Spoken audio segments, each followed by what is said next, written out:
Buongiorno a tutti. Oggi siamo in due, domani c'è la dottoressa Russo, ci sarà la dottoressa Russo. Oggi io e l'assessore Lanzarin, poi l'assessore Lanzarin dopo di me vi parlerà degli accordi con per gli specializzandi nel piano vaccinale, aggiornamento sulle farmacie e in generale quello che sta accadendo sul piano vaccinale. Se combino, venerdì, ci siamo già sentiti, ci sarà la professoressa Tacconelli che vi parlerà già delle prime cure con monoclonali, i primi risultati. Quindi una bella notizia, l'ho sentita molto, come si dice, concretamente entusiasta, per cui bene. E poi lei è il riferimento, cioè non è lei che si è occupata dei monoclonali fin dall'inizio. E voi sapete che sono arrivati i monoclonali, per cui parliamo già dei primi curati, per capirci. Test rapidi 3.578.156, test molecolari 4.288.785. Siamo a 7.866.941, praticamente siamo a 7.867.000 in totale.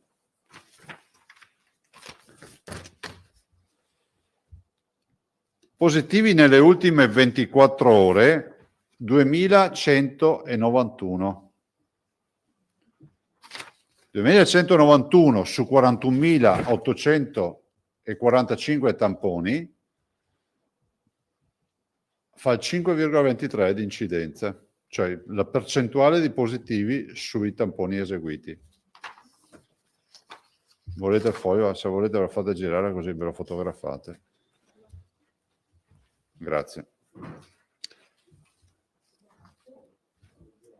I positivi dal 21 febbraio ad oggi sono 359.247. I positivi di oggi sono 36.442.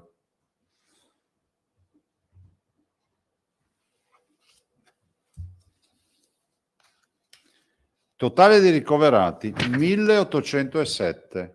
Se aggiungete questi 62 delle ultime 24 ore ai 131 di ieri, andiamo a 200 persone, vuoto per pieno, sono meno di 200, e esattamente sono 193 persone. Ieri erano 131, più 62 fa 193, in 48 ore. Cioè, vedete come sta rimbalzando la storia del contagio a livello di ricoveri ospedalieri.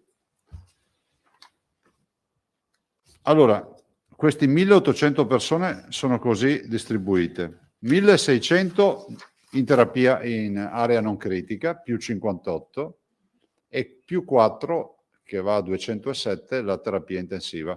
Vi ricordo che una decina di giorni fa, 12 giorni fa, eravamo a 88 in terapia intensiva. Se poi lo sommiamo a questi pazienti di area non critica, terapia intensiva, o meglio, scusate, non Covid, terapia intensiva, vedete che 292 sono 499 pazienti in totale presenti nelle terapie intensive del Veneto. Continuo a dire che 499 vuole significare che se fossimo ante modifica delle terapie intensive, noi avremmo già pazienti da terapia intensiva da portare fuori regione, perché avevamo meno di 499 terapie intensive a febbraio.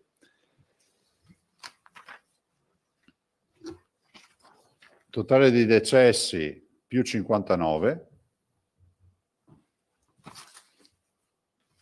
totale dei dimessi 16.948.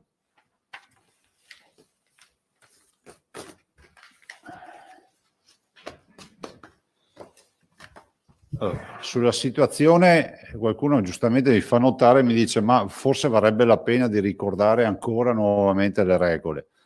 Le regole sono quelle che maggiormente debbono essere rispettate. Quando si vedono numeri come questi, è inutile poi fare gli esperti della nazionale fra un mese, quando ci sarà il caos e magari ci sarà crisi di presa in carico di pazienti in terapia intensiva, in area non critica, e allora io sapevo come fare. Cioè, la verità è che tutti sappiamo come fare, bisogna evitare di contagiarsi.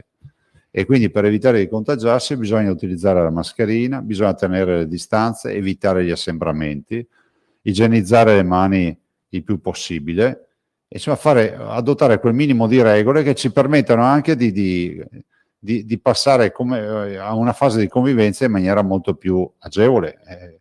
Io immagino e spero che le restrizioni che sono in corso non siano poi da reiterare per mesi, ma che si chiuda, finita Pasqua, spero che si possa vedere anche non una luce, ma un bel faro in fondo al tunnel. Però alla luce di tutto questo dobbiamo evitare di finire in ospedale, perché noi sappiamo che questa variante, che ormai è ubiquitaria e maggioritaria, che è quella inglese, a volte sostenuta anche dalla sudafricana e dalla brasiliana, è comunque una mutazione, è un fenotipo, chiamatela come volete, che comunque ha un'elevata contagiosità, e vedete i numeri. Nel silenzio totale vedete 200 persone ricoverate in area non critica. Cioè, cosa significa? Che se io guardo fuori quel parco o vedo per strada, la vita è normale. Non vedo strade vuote, non vedo... Però la verità è che 200 persone nelle ultime 48 ore hanno dovuto suonare il campanello di un pronto soccorso, entrare in un pronto soccorso perché non ce la facevano più a respirare, avevano avuto problemi in virtù della loro positività. E il tema della vaccinazione è un tema che ci sta a cuore. Io spero che le autorità regolatrici di controllo, insomma tutti coloro che possono dire la loro, parlo del Ministero della Salute, parlo di AIFA, pretendano e facciano in modo che si faccia chiarezza estrema e veloce e immediata rispetto ai casi.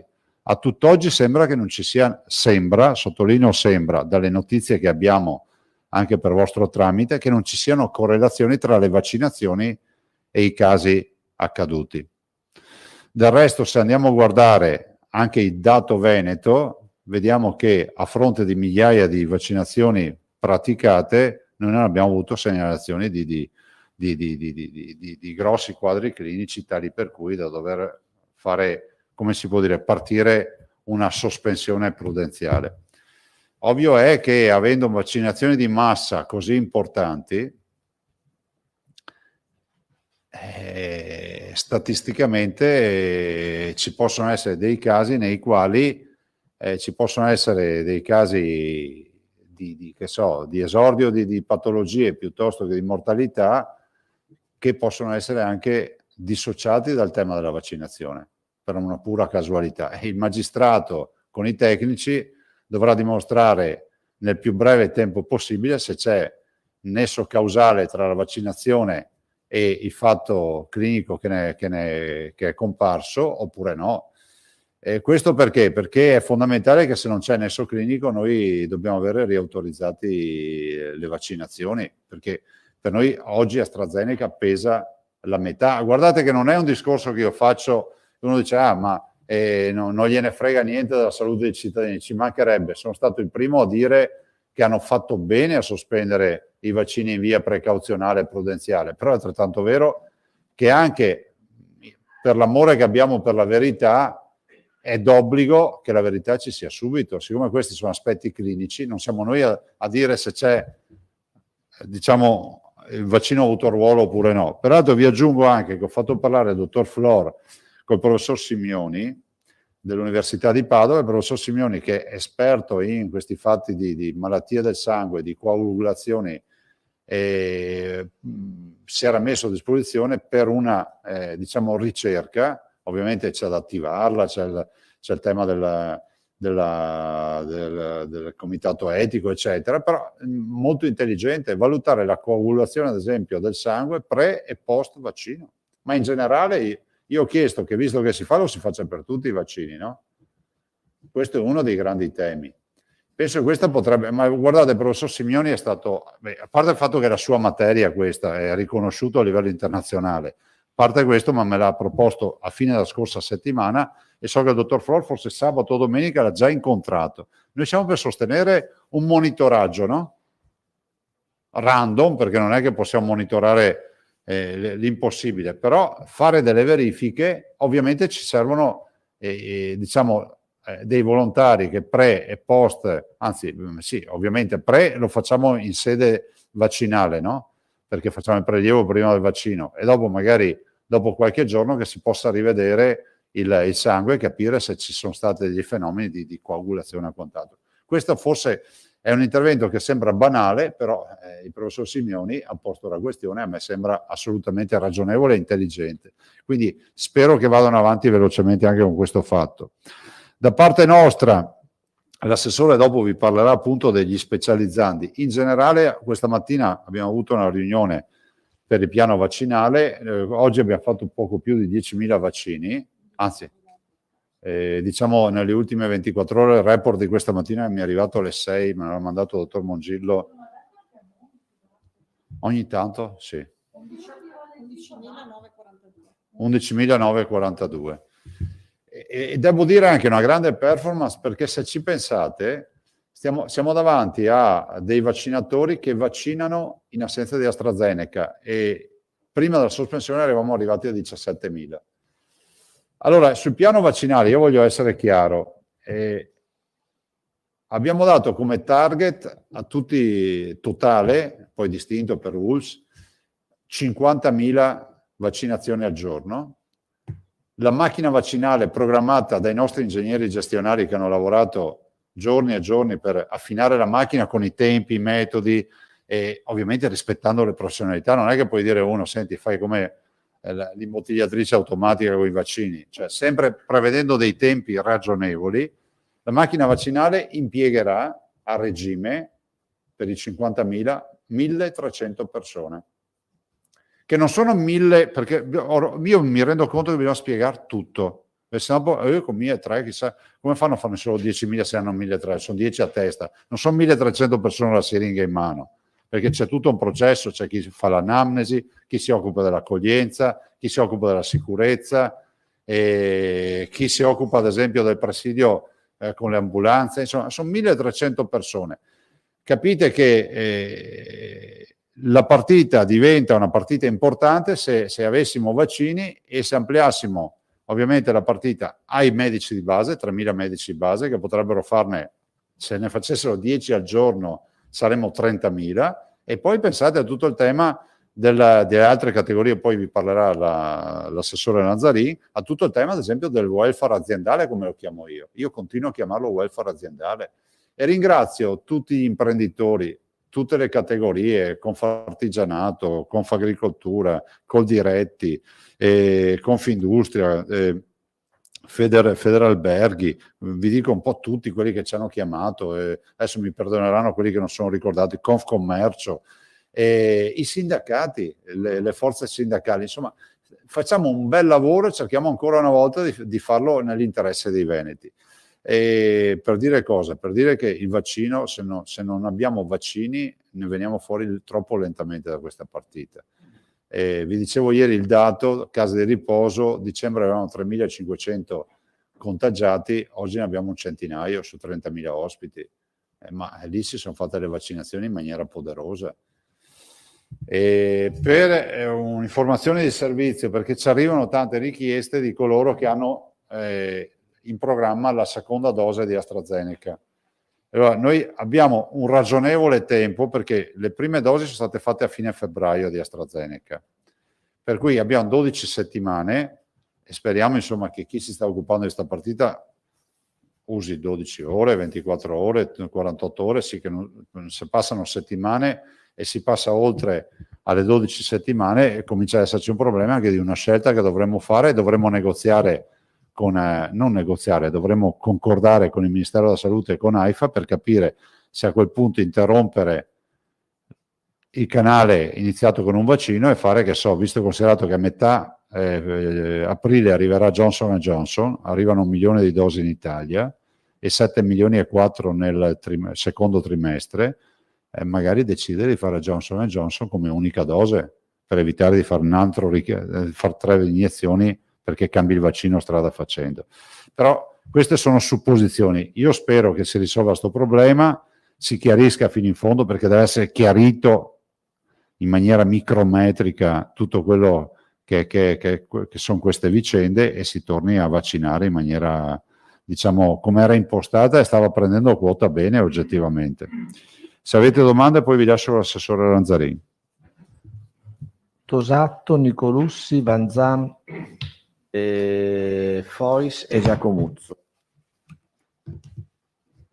Buongiorno Presidente. Buongiorno. Forse è il caso di ricapitolare le principali scadenze in calendario per i vaccini, perché arrivano segnali di grande confusione da parte dei cittadini e degli utenti. Ma in che senso scadenze, scusami? Per esempio... Scusa, non mi sto distraendo, sto cercando il bollettino. Prego, prego. No, nel senso, per esempio, le classi d'età. Ci sono ad esempio ultra ottantenni che chiedono quando sarà il loro momento e chiedono certo. anche di sapere se riceveranno una lettera o se devono ricorrere alla prenotazione online. Per le persone anziane non è semplice. Allora, proviamo a ricapitolare. Allora, noi stiamo vaccinando adesso gli over 80, lo sapete, no? Allora, hanno già chiamato la classe 41, 40, 39 e 29, questo in base al nostro piano. Questa settimana, quindi lunedì, 2 giorni fa, il programma prevedeva di iniziare dalla 38 e contemporaneamente quelle più anziane, ossia dal 1911 al 32. Avevamo detto che facciamo la ricongiunzione delle due corti d'età. Lunedì prossimo, invece, toccherebbe a 37, 30, 31 e 32. 37, 30, 31 e 32 e l'ultima settimana di marzo 33, 34 e 35. Questo in base al piano regionale che noi abbiamo poi mandato alle aziende sanitarie e credo che insomma lo stiano cercando di rispettarlo il più possibile. Insomma, ecco. Posso interrompere, collega Filippo? Posso? Mi scusi Assessore, ma questo tema è stato trattato anche nei giorni scorsi e continuate a darci informazioni che non corrispondono a quello che avviene nelle ULSS. Cioè voi continuate a dire che queste sono le date e che le persone riceveranno la lettera a casa. Non è così. Allora, o ci date le informazioni e noi le scriviamo correttamente, vi informate con le ULSS, oppure continuate a dire cose che poi creano subbuglio negli anziani. Le ULSS non stanno mandando le lettere. Le ULSS autonomamente o con vostra indicazione hanno deciso di aprire le prenotazioni online e con i CUP. Per cui non stanno arrivando lettere. È inutile che diciate queste cose. Scusate, ma è così. L'unica USL che so che ci aveva comunicato che non mandava le lettere perché c'era problema era quella delle Dolomiti di Belluno. Sulle non altre è USL... solo quella delle Dolomiti. Allora, purtroppo le persone anziane, dico purtroppo per noi dei giornali, seguono questa diretta televisiva vanno e informate, social. assolutamente No, sì. ma allora, non comprano i giornali o se li comprano non tutti. Allora, se queste sono le informazioni, però scusate, allora, ma non è così. No, ma allora, Presidente, se sei d'accordo, noi oggi facciamo ricognizione USL per USL, singola USL, perfetto. domani c'è anche la dottoressa Russo, veniamo con quanto ogni singola USL ci ha detto rispetto alle lettere che sono state inviate, così abbiamo la controprova se stanno facendo o non stanno facendo. C'è anche per noi, quindi va bene anche per noi se dite facciamo così. Ben venga. Ecco, se posso, questa cosa delle lettere agli anziani, francamente, chiedere a persone che hanno più di 80 anni, magari 90 anni, di fare la prenotazione online mi pare poco efficace, insomma. Per cui... C'è anche la telefonata al CUP. Cioè non c'è solo la lettera. Per cui sarebbe bene forse fare chiarezza. Ma no, nell'interesse Scusate, però allora per certi versi è anche meglio la prenotazione con CUP o certo. online, perché uno telefona, chiede, eccetera. Se il CUP risponde, zero code. Io l'ho provato, funziona, nel senso che in 2 secondi hai il giorno libero, la disponibilità oraria, basta che l'informazione sia chiara. Perché se dicono no, non telefoniamo perché ci arriva la lettera, invece poi si scopre che la lettera non c'è, paradossalmente è anche meglio telefonare perché hai la tua disponibilità. Però, ripeto, l'informazione deve essere chiara. Dopodiché, se ieri Flor ci ha detto che si procede solo con i richiami, forse l'altra verifica da fare è vaccineremo anche queste classi, visto che non abbiamo dosi in magazzino per tutti? Sì, Pfizer è arrivato ieri sera. domani, visto che c'è la dottoressa Sì. Russo, forse è il caso, Sì, sì, avevamo trasformato Flor in una donna, per dire, è sempre stato femminile. vi do solo una dimensione, noi dovremmo avere un arrivo, così avete un dato, togliendo AstraZeneca, noi avevamo in programma AstraZeneca la prossima settimana, AstraZeneca più Pfizer 128.970 dosi la prossima settimana. Però vi dico anche che noi, in virtù del fatto del blocco di AstraZeneca, noi abbiamo 125.000 dosi di AstraZeneca che sono lì galleggianti in questo momento, perché ce le abbiamo, pensate, considerate qui c'è anche quelle che sono stabilite per le forze dell'ordine, eccetera, insegnanti, sono lì. Nel momento in cui c'è lo sblocco riusciamo ad avere anche potenza di fuoco. Vi do un altro dato che forse è ancora più interessante, che non abbiamo mai dato.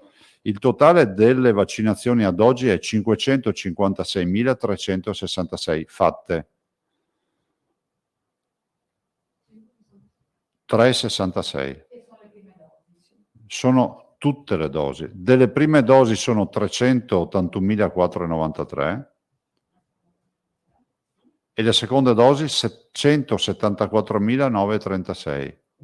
Così avete il quadro, ragazzi. Se vi interessa, ieri, visto magari volete fare le paginate sui vaccini, ieri abbiamo fatto 11.942 dosi somministrate, così suddivise. 6.526 sono richiami, no, sono prime dosi, e 5.410 sono i richiami, cioè i cicli completati. Cioè ieri 5.410 persone hanno chiuso la loro vaccinazione. Come no? Allora sono 11.942 i vaccini fatti ieri, 6.526 le prime dosi degli 11.000 e 5.410 i cicli completati, cioè le seconde dosi. Insomma fa 11.936. 11.009, allora, le dosi sono, fammi fare un conto, sono 11.936. Ci sarà una motivazione, se volete chiediamo. Cioè no, sono 6 dosi in meno, non ve lo so dire, cioè, chiederemo. Ecco, se posso completare la domanda. Allora, No, ma te la risposta. se posso, Ne ha facoltà. Grazie. E detto questo, perché mi sembra che stiamo, non per colpa di qualcuno, ma insomma si procede per ipotesi, se arriveranno, se saranno sbloccati, se questo, se quello, va bene. Realisticamente, alla luce di quello che è successo, di quello che sta succedendo, quali ritardi rispetto al calendario di partenza sono ipotizzabili? Ma in questa fase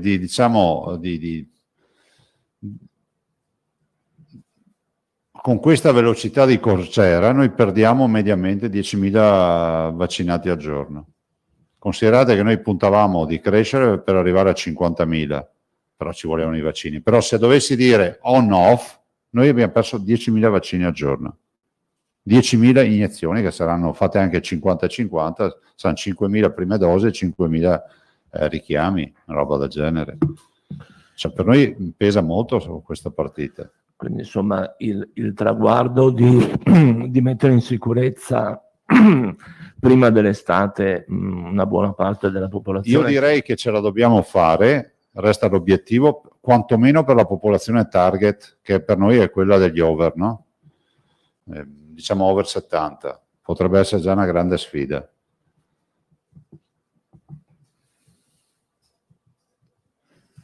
Grazie. Sì, considerate che siamo qui sempre con modello previsionale, no? Perché pensate solo che abbiamo esordito, dopo un paio di settimane ci hanno detto che Pfizer non riusciva più a consegnare, tanto perché abbiamo dovuto cercare di recuperare dosi per fare i richiami. Quindi non è facile gestire così, eh?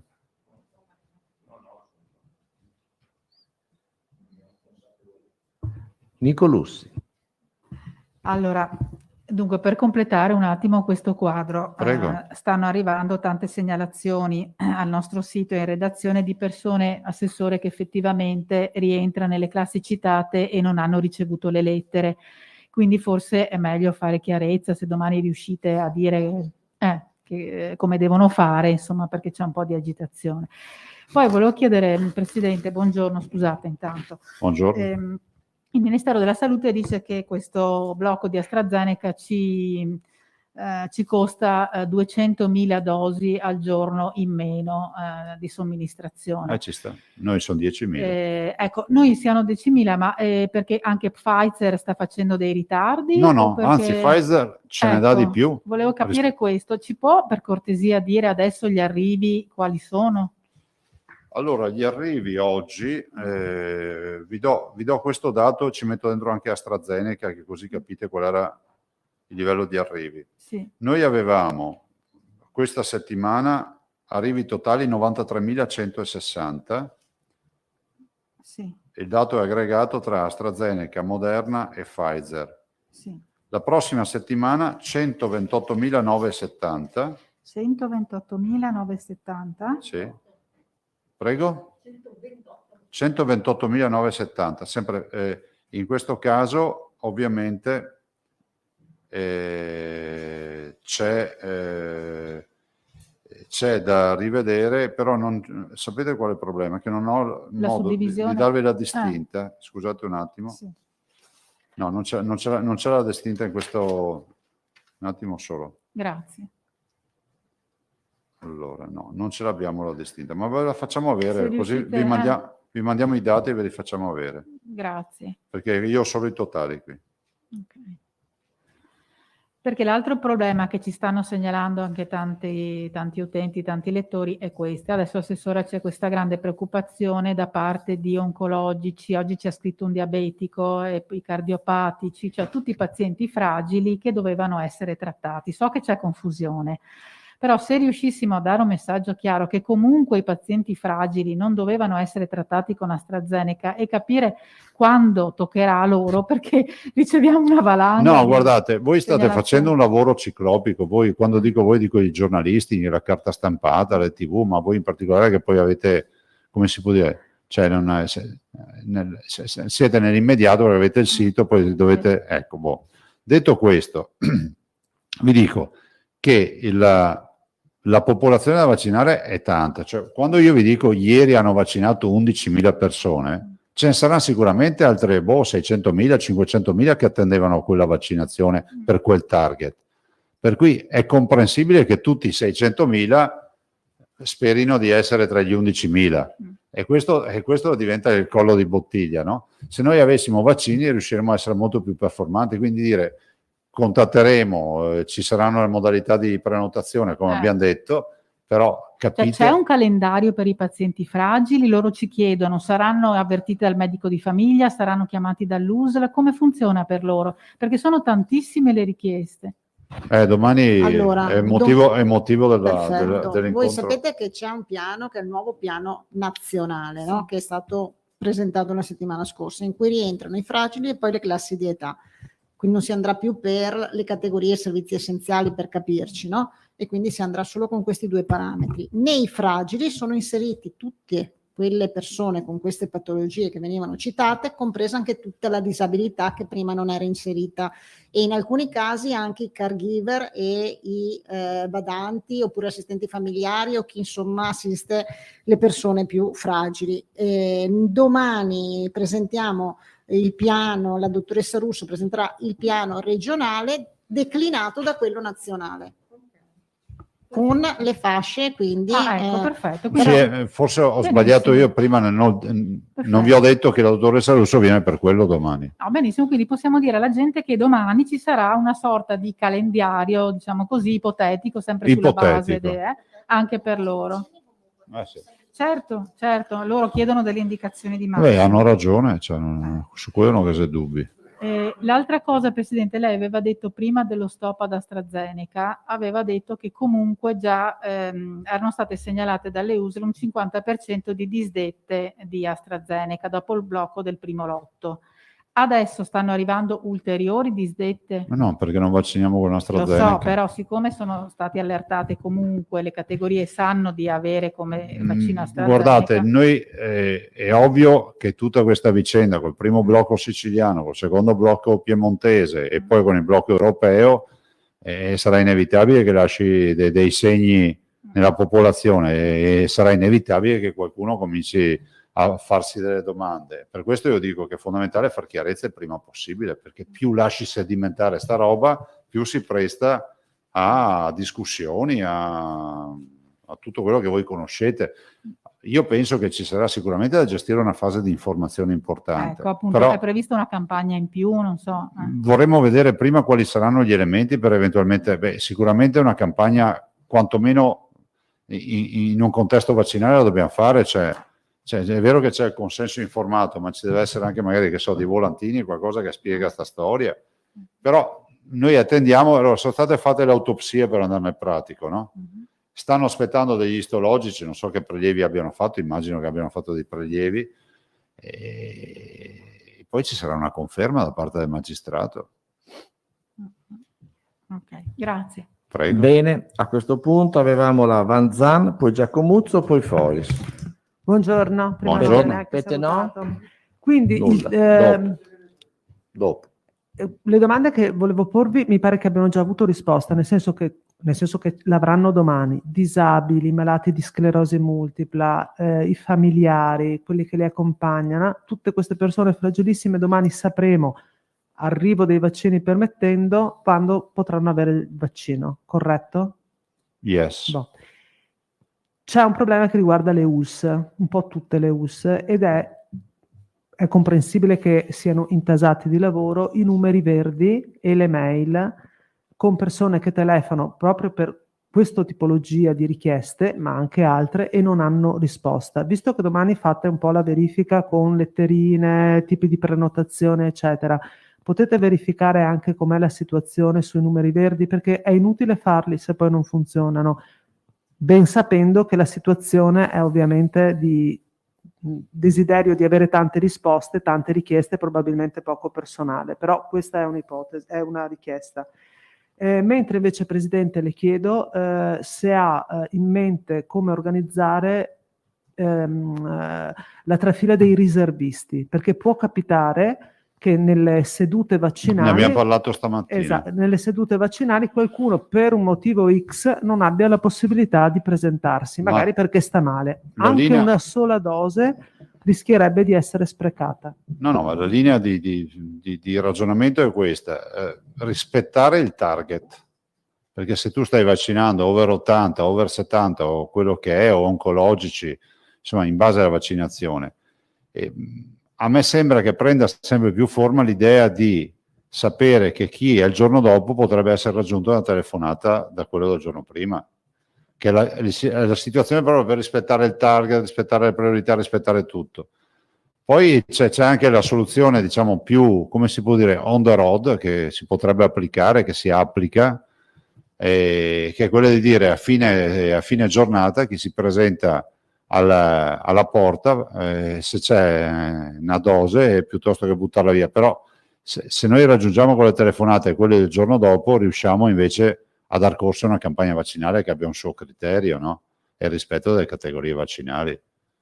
Quindi il tema è ancora in fase di discussione? Cioè non avete preso ancora... No, ma il tema è in fase di discussione, sì. Però è pur vero che se i nostri DG hanno libertà, cioè si liberano, diciamo, delle dosi, prima roba da fare è telefonare. Questo è quello che abbiamo detto. Ci considerate che poi questi sono tutti temi di organizzazione che è seguita dalla prevenzione, cioè non è che noi ci occupiamo anche di questi aspetti, però abbiamo dato questa indicazione, insomma, di fare questa waiting list, questa lista d'attesa, ma potrebbe essere benissimo la lista del giorno dopo. Ti chiamano e dico, guarda, se si presenta nel pomeriggio anticipiamo la sua vaccinazione, questa è l'idea. Sì, non facile, guardate, dateci una mano anche a far capire e comprendere i veneti che non è facile, perché la mole delle sollecitazioni è talmente grande che è come a fare un grande viaggio in aereo. Adesso siamo nella fase delle turbolenze. Quando saremo arrivati tutti in aeroporto di destinazione, dire vabbè, c'è più caldo e ho lasciato il freddo, cioè, purtroppo in questa fase bisogna stare con la cintura tirata e fermi al posto, c'è niente da fare. L'ultima domanda, Presidente. Ieri il dottor Flora aveva detto che tra ieri e oggi avreste valutato un po' il piano di diluizione. Lui ha usato questo termine nelle attività programmate, chirurgiche o altre nei vari ospedali, Padova e Verona. Ci stanno lavorando? Va bene. Sì, confermo.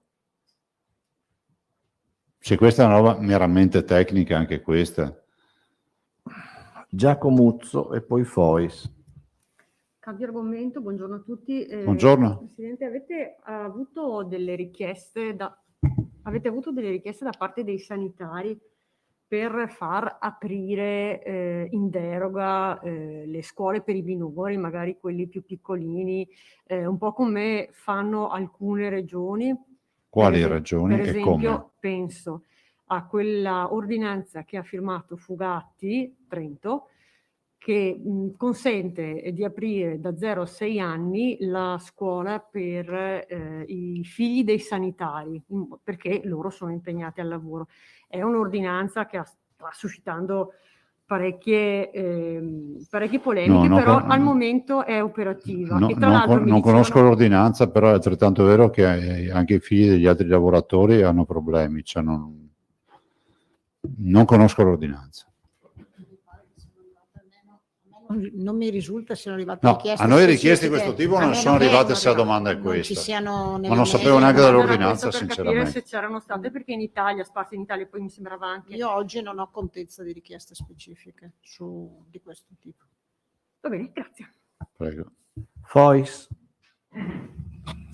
Buongiorno. Mi ricollego subito a questa domanda perché effettivamente ci sono delle difficoltà anche molto importanti sulla didattica a distanza che ci arrivano dalla provincia di Belluno, dove esistono paesi in cui il collegamento via internet o non c'è o è molto lento. Addirittura un sindaco ci ha raccontato che ha ospitato una bambina nel suo ufficio perché da casa sua non era in grado di poter seguire le lezioni, per cui da questo punto di vista effettivamente anche loro chiedono se si possa fare una deroga che prenda atto dell'oggettiva impossibilità di proseguire con la didattica a distanza in alcune zone che poi sono anche piuttosto circoscritte, alcuni comuni. Va valutato il caso, va capito qual è il problema, lo sentiamo adesso, cioè noi siamo stati contattati da questo sindaco. Va bene, poi volevo parlare un po' delle case di riposo, perché ci segnalano questo fatto, soprattutto un caso molto specifico per quello che riguarda le case di riposo per i degenti in stato vegetativo con coscienza minima. Adesso che siamo tornati in zona rossa, le visite sono state nuovamente bloccate. Ieri ne abbiamo parlato di questo, cioè rientra nel DPCM e purtroppo anche le realtà che hanno la stanza degli abbracci, che comunque si erano organizzate, ma un po' tutte le nostre realtà si sono organizzate, si ritrovano questa difficoltà, ma l'assessore può essere ancora più preciso. Sì, io glielo chiedevo anche perché loro sostanzialmente dicono: ma come siamo tutti vaccinati, sono vaccinati loro, siamo vaccinati noi, dovrebbe essere una zona franca oramai. Ma il problema è quello delle visite fuori comune, no? Nel senso, in zona rossa si può andare solo se la casa di riposo non è nel tuo comune, perché ce l'hai nel comune vicino, non potresti andare. Questo è il limite principale che abbiamo parlato anche ieri con l'avvocatura. Mi risulta che la prefettura di Venezia stia cercando di dare un'interpretazione, perché chiaramente uno può andare per assistenza, è previsto nel DPCM, quindi uno in stato vegetativo, oppure anche nel caso debba portare qualcosa all'anziano che gli serve, insomma, per all'interno della struttura. Quindi stavano comunque cercando di dare un'interpretazione. Ieri mi dicevano la prefettura di Venezia che ha parlato insieme alla nostra avvocatura, proprio per cercare di andare incontro a queste situazioni. Il direttore sanitario può decidere comunque di bloccare le visite autonomamente, anche questo ci chiedono. Sì, non sono una gestione nostra, certo, le case di riposo. Ho capito. Va bene, io sarei a posto. Volevo tra l'altro ricordare, visto che prima si parlava delle distinte nelle forniture di vaccini, che almeno andando a memoria da quello che ha detto Flor, questa settimana non è previsto nessun arrivo di Moderna, ne arrivano 30.000 la settimana prossima, e le dosi di Pfizer arrivate, presumo ieri sera, erano 56.000. Sì. Ecco. A posto. Hai studiato. Ho studiato. Altre domande? Nicolussi. Allora, a me interessa moltissimo lo studio che vi ha proposto il professor Simioni. Si può avere qualche dettaglio in più? Guarda, ne ha parlato con me e poi col dottor Flor. Ci siamo confrontati, sostanzialmente valutare la capacità di coagulazione, il grado di coagulazione del sangue pre e post vaccino. Ma quando parte su un campione ha già Siamo pensato a un siamo campione? ancora davanti a un progetto che deve essere scritto e poi deve essere presentato al comitato etico. E lo scrive lui? Sì, è suo. Ok. Invece la seconda cosa, vedo che oggi è stata diffusa la lista che aveva preparato Arcuri sulle spese che erano state autorizzate alle regioni per quanto riguarda l'acquisto dei DPI, ma anche di strumentazioni, ventilatori, eccetera. E lui ha ridimensionato molto le spese. Per esempio la Lombardia aveva dichiarato una spesa di 900 milioni e lui l'ha ridimensionata a 160 milioni. Il Veneto è quello, vedo dalla classifica, che ha avuto ridimensionamento minore, 5 milioni di euro rispetto a quanto richiesto come rimborso. Volevo soltanto chiederle questo, Presidente. Scusa, puoi dire su quanto? Sì, allora, Veneto... Non lo dico per chi ascolta. Sì. 200 e passa. Allora, no? Veneto su 235 milioni 310 mila 190 euro ha avuto un ridimensionamento di 238 milioni 579 mila 161. Insomma, c'è una discrepanza di 5 milioni di euro. Il ridimensionamento di 5 milioni. Sì, esatto. Cioè ci hanno tagliato 5 milioni di spese. Esatto, ecco, volevo capire. Sì, allora aspetti, vi leggo la data che ci hanno mandato. La data è dal 31 gennaio al 31 maggio.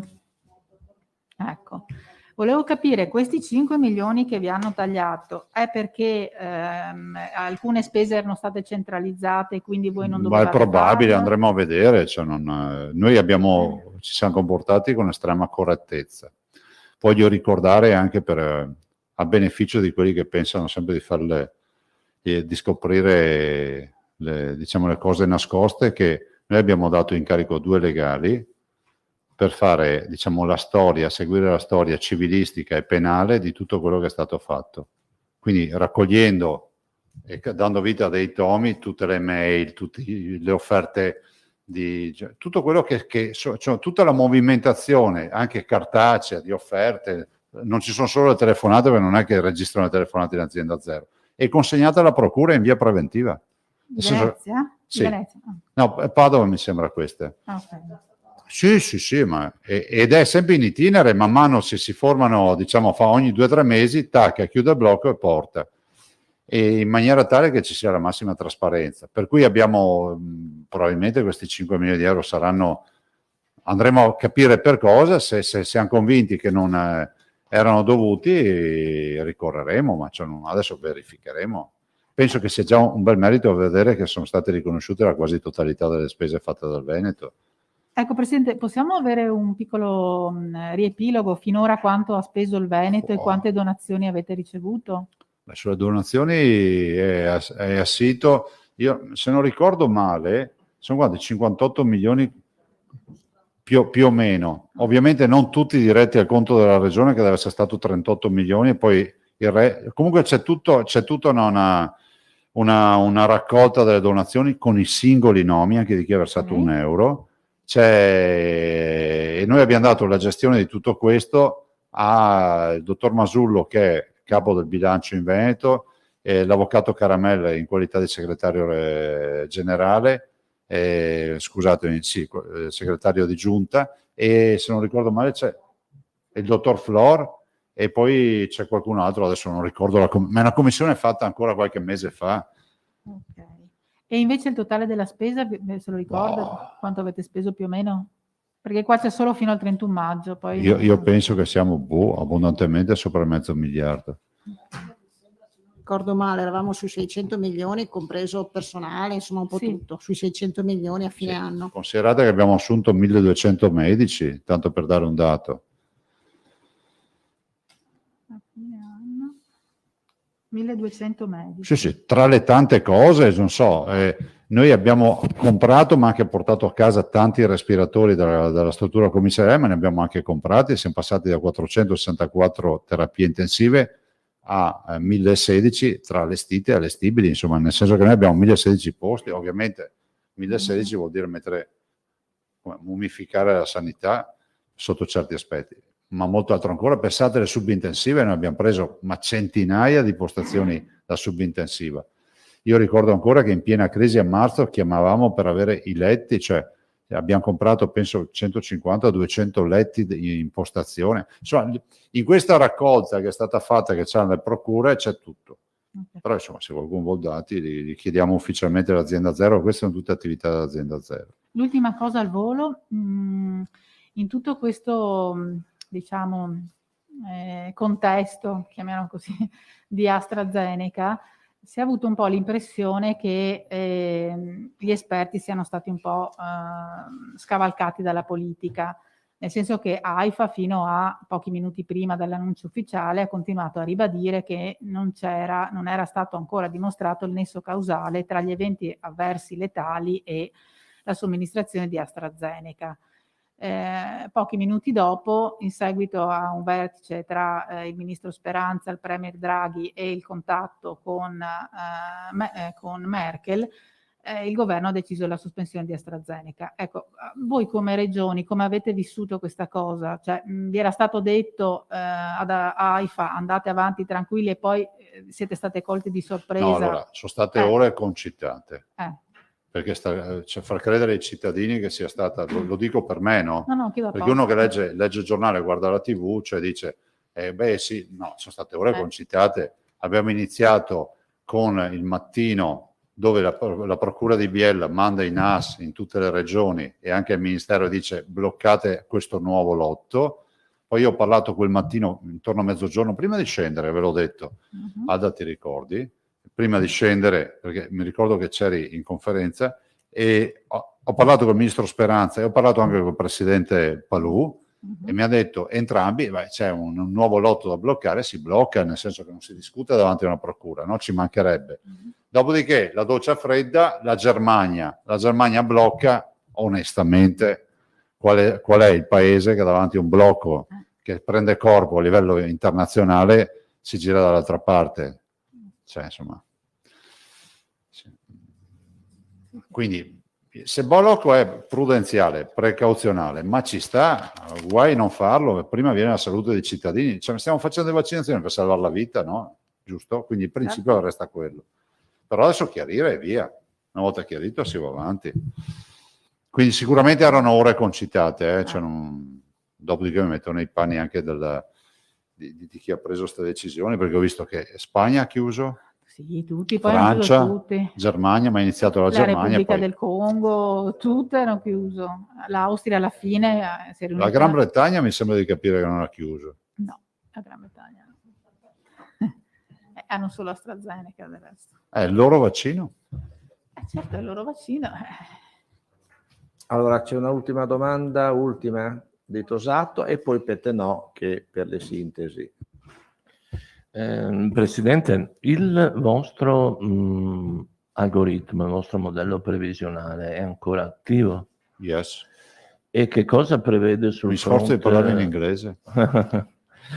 E che cosa prevede sul fronte dei contagi? Glielo dico perché i numeri di oggi, anche se, voglio dire, adesso si parla molto di vaccinazioni perché è il tema del giorno, ma i numeri di oggi sono numeri molto preoccupanti. Anche quelli di ieri. E anche quelli di ieri, certo. Sì. Importante resti agli atti che noi diciamo tutti i giorni come sta andando la situazione. Modelli ci danno una proiezione in ascesa, di sicuro fine marzo sarà la parte, diciamo, probabilmente più impegnativa. Speriamo che ci aiuti un po' la buona stagione e che dall'altro ci aiuti la campagna vaccinale, anche quella fatta, ragazzi, perché se riusciamo, se si riesce a dimostrare che la vaccinazione a casa di riposo comunque ha messo in sicurezza gli anziani, già è qualcosa, anzi già sarebbe un grande obiettivo, perché poi se andate a vedere l'età media di chi perde la vita, insomma è su quel fronte. Sulle terapie intensive, prima di arrivare a fine marzo nel modello si possono oltrepassare anche gli ulteriori 100 persone di presa in carico, quindi arrivare a oltre 300. Quindi sembra quasi Sembra quasi una replica di marzo dell'anno scorso, no? 31 marzo avevamo 356 terapie intensive attivate e 2068 pazienti in ospedale. Se guardate i dati con questo tasso di crescita, i 2068 li passeremo, perché siamo già a 1.800. Però le terapie intensive c'è il rischio veramente che andiamo a eguagliare marzo. Quindi, per dirlo ai cittadini tradotta velocemente, siamo nella situazione di marzo. 2068 31 marzo e 356 terapie intensive il 1 aprile. Questi sono i due picchi massimi della prima fase. Adesso abbiamo 1.800 e 204 terapie intensive, se non ricordo male, 209.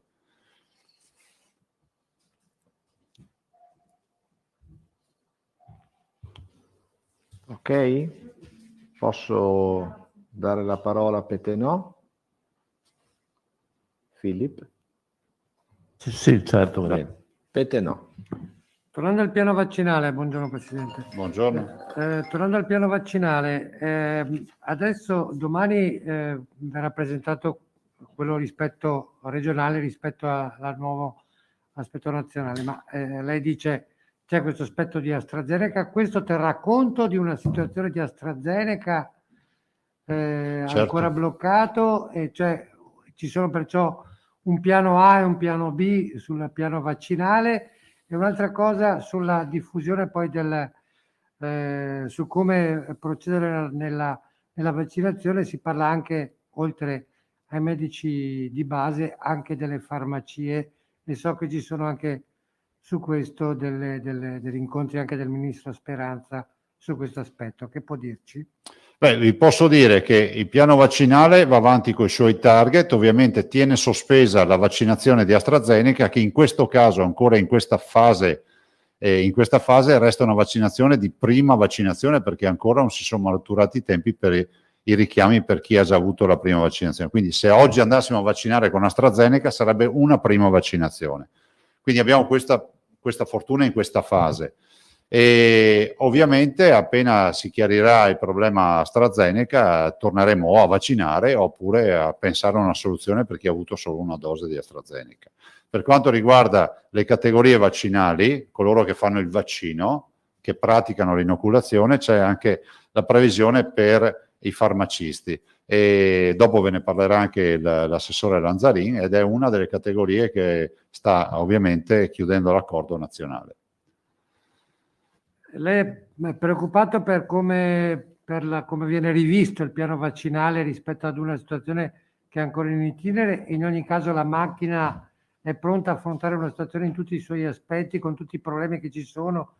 Sentivamo prenotazioni, come mettere in piedi una organizzazione che ovviamente è complessa rispetto anche agli utenti che chiedono di essere vaccinati e di avere la certezza perlomeno di sapere più o meno quando potranno essere vaccinati. La macchina è una macchina complessa, performante, ovviamente poi con tutti i limiti che possono avere qualsiasi struttura organizzata può avere davanti a numeri come questi. E siamo preoccupati perché il non avere una dose che rappresenta la metà delle nostre dosi di un vaccino che è AstraZeneca rallenta in maniera importante la nostra capacità vaccinale. Su 20.000 vaccini che si possono fare al giorno, 10.000 li perdiamo in questa fase. Vi faccio notare, vi ricordate quando io dissi di coinvolgere i veterinari per i tamponi, apriti cielo? Biden ha coinvolto i veterinari per le vaccinazioni e ha fatto bene. Veterinari e dentisti. Abbiamo un ultimo voice, poi chiudiamo. No, scusa. Se è gratis dovrebbe essere gratis per tutti allora. Perché chiedo scusa per l'intromissione. Oggi sul Gazzettino abbiamo pubblicato un'intervista a un medico italiano, una dottoressa italiana che da tempo lavora a New York in un reparto di neonatologia. Prego? No, ho detto sì. E lei ci ha raccontato che si offrono volontari per andare a fare le vaccinazioni il sabato quando hanno un giorno di riposo e non vengono pagati, ma non chiedono neanche il compenso. Ma questo è un paese strano. Quando a marzo, scusatemi se lo dico, dissi senza mettere a repentaglio la vita degli animali, ci mancherebbe, ma se c'è un respiratore a disposizione, siccome la macchina è sempre la stessa, facciamoceli dare anche dai veterinari, apriti cielo. C'è gente che davanti alla tragedia totale si è messa a disquisire sull'utilizzo del respiratore da veterinario. Forse io capisco che non tutti hanno, diciamo, le basi di clinica e di anatomia e queste robe qua, però non sono bestialità. Si è mosso il mondo dagli animalisti a me, poi gli animalisti. Cioè, vabbè. E un ultimo voice, poi chiudiamo se non ci sono altre domande. Grazie. Una domanda rapida era per quello che riguarda la situazione a Schiavonia, dove erano stati segnalati dei ritardi per quello che riguarda l'esito dei tamponi. Siccome continuano a segnalarci di gente che sta aspettando di avere l'esito del test molecolare, ne avevamo parlato anche qualche giorno fa, volevamo sapere se c'erano delle Scusa, novità. si può avere un nome di questi cittadini? Sì. Perché per noi sarebbe, se ci dai oggi il nome, Certo. domani c'è la risposta in diretta, anche per capire in che laboratorio è il tampone, hai capito? Dicevano che era rientrata, eh? Con Però dateci il nome. Verona e Padova che erano andati in soccorso, la cosa era rientrata, però Verifichiamo col nome del paziente in maniera tale che vediamo anche dov'è il tampone. Perché Perfetto. Grazie. Grazie. E con questo grazie, a domani. No, che domani? Assessore, io travolto dalla fretta, perdonami. L'assessore Lazzari, scusate. No, io non mangio a mezzogiorno. No. non importa.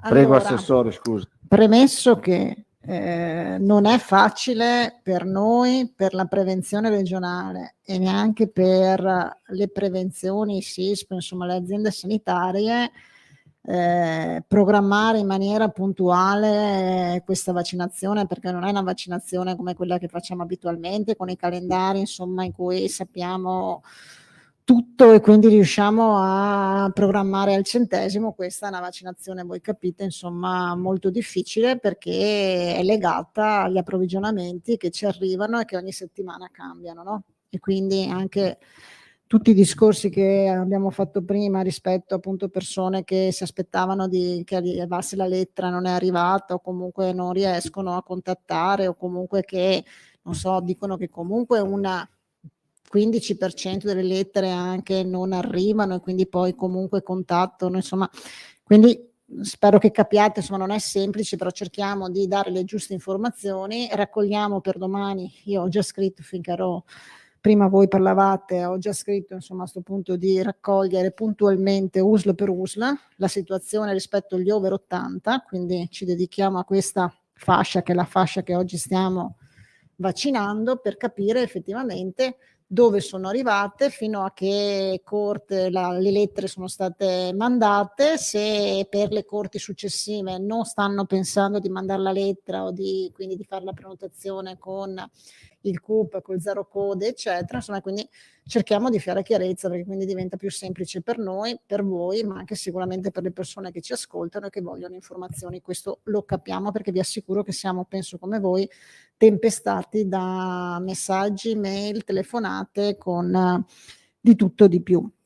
Detto questo, allora, è chiaro che noi stiamo organizzando una campagna vaccinale a più voci, chiaramente sempre vaccini permettendo, che parte sicuramente dal piano che diceva il Presidente, che è quello che a regime arriva a 50.000 vaccini al giorno, con i 1.300 persone che il Presidente citava, che quindi devono essere arruolate, impiegate o comunque dislocate rispetto ad altri servizi per far funzionare i 58 punti vaccinali che ci sono, ma anche eventualmente punti nuovi, se dovesse esserci la necessità di avere punti nuovi. Però accanto a queste ci sono tutta una serie di linee parallele che quindi entrano in funzione, e che sono tutte linee dettate anche da il piano nazionale ultimo, quello che è stato presentato dal generale Figliuolo, e in parte anche qualcosa dal commissario Arcuri precedente. Allora, voi sapete, abbiamo già chiuso la linea con i medici di medicina generale, è stata presentata ieri, e anche in questo caso con i medici di medicina generale che si stanno organizzando una parte dei super fragili, quelli che citavate prima, quindi che può essere la persona anziana a casa malata con problemi di diabete, piuttosto la persona con problemi cardiocircolatori, eccetera, potrebbe essere raggiunta dal proprio medico di medicina generale a casa, se ha problemi anche a spostarsi, e quindi ci sarà anche un incrocio rispetto alle banche date e quelli che stiamo vaccinando noi, quei super fragili, eccetera, proprio per trovare anche questo punto di incontro con loro. Poi saranno quelli che appunto vaccineranno nel proprio ambulatorio. Accanto quindi ai medici di medicina generale che entreranno nella vaccinazione, oggi abbiamo chiuso con delibera di martedì e passato il lunedì in osservatorio regionale specializzandi l'accordo con i specializzandi, che prevede quindi l'impiego dei specializzandi dal primo anno in su, fuori dall'orario dei corsi della formazione, quindi noi pensiamo che potrebbero essere utilizzati il sabato, la domenica o comunque durante le ore serali. Abbiamo fatto una ricognizione con le 2 università e a Padova dovremmo avere circa, insomma, hanno fatto una prima, insomma, verifica 1 migliaio di specializzandi e a Verona sui 350. Quindi in totale 1350 specializzandi. Questi verranno, in base all'accordo nazionale, avranno un contratto di lavoro autonomo, o un contratto di lavoro a tempo determinato di lavoro autonomo, che è legato all'emergenza, ed è stato pattuito anche a livello nazionale, quindi non l'abbiamo recepito, mi sembra un compenso di 40 euro orari lordi. Ci sono in itinere altri 3 protocolli e possibilità che hanno sempre già avuto l'avallo a livello nazionale, e quindi noi stiamo contattando gli ordini e i vari raggruppamenti, che sono quello con gli odontodiatri, quindi stiamo dialogando con loro. C'è l'apertura anche sui pediatri di libera scelta e sui specialisti ambulatoriali interni, i SAI. Specialisti ambulatoriali interni, di specialistica interni. Quindi questi sono già 3 accordi che sono passati a livello nazionale, ci sono già arrivati dalla conferenza delle regioni e che adesso noi stiamo facendo i singoli tavoli per poi definire con loro modalità e contenuti, insomma, di questi accordi, perché poi gli accordi non entrano nello specifico, ma danno la possibilità, insomma, di arruolamento di questo personale. Nel piano generale del generale Figliuolo ci sono anche le farmacie, quindi sono inserite anche le farmacie, però ad oggi non c'è un accordo nazionale e quindi non si è ancora raggiunto un accordo nazionale. Io sono in contatto chiaramente con le sigle venete e siamo in attesa di raggiungere un accordo nazionale per poi declinarlo anche in questo caso su base regionale. Però non c'è ancora, mentre negli altri casi che vi ho citato c'è già un accordo nazionale, c'è già arrivato in maniera ufficiale, in questo caso con le farmacie non c'è ancora l'accordo nazionale, quindi aspettiamo e vediamo. Chiaramente noi stiamo preparando tutti questi accordi perché nel momento in cui in aprile, insomma in maggio, non lo so, avremo vaccini, possiamo, voi capite, insomma mettere insieme tante forze, possiamo pensare che alcuni centri possono anche raddoppiare, aumentare i box, le unità vaccinali e anche quindi vaccinare anche ancora più persone, insomma. Accanto a questo c'è anche l'accordo, il protocollo tipo, e mi pare che venerdì o giovedì o domani o venerdì, non lo so esattamente, ci sia la cabina di regia tecnica con le aziende, le sigle sindacali per declinare poi i contenuti dell'accordo per la vaccinazione all'interno delle imprese.